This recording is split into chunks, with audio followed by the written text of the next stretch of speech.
And today nga po ay nagkayaan kami dito na mag-lomi dito sa may Banyadero, Tanawan, Batangas. Ito po ang Feliz Lomi House. So ito po ay kilalang kilala at sikat na. Marami na rin pong kumakain ito at dinadaya na rin ito. So ayan, pasok tayo, hali kayo at samahan nyo kami. Ayan, dito kayo o-order pagkarating and then ayan, pwede kayong mamili. So, mapresko ang lugar, may mataas kasi ang bubong, may second floor o mataas ang ceiling, marami silang ceiling fan, kaya presko ang hangin. At tara, akyat dito tayo sa taas para mas maganda ang ambience. Ano po, ayan, open ang mga windows, kaya pasok na pasok ang hangin. At habang nag-order, nag-ihintay tayo ng ating order, ayan, upo muna tayo. Ikot ko kayong muli, ayan o, tingnan nyo naman o, ang ganda pa ng ilaw nila. Ayan, ceiling fan. Ayan, si Bebe, may nakalimutang orderin. At ito na mga po.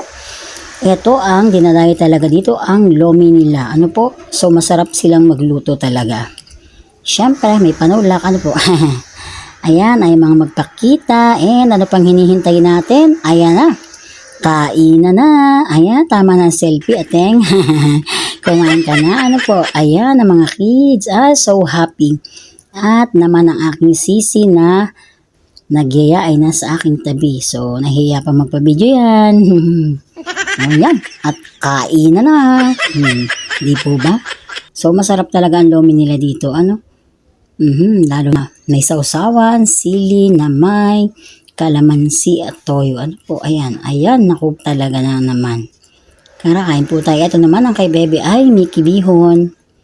Ayan, di po ba? Ang sarap, ang saya-saya pag magkakasama talaga ang pamilya. Yan ang the best. Ano po?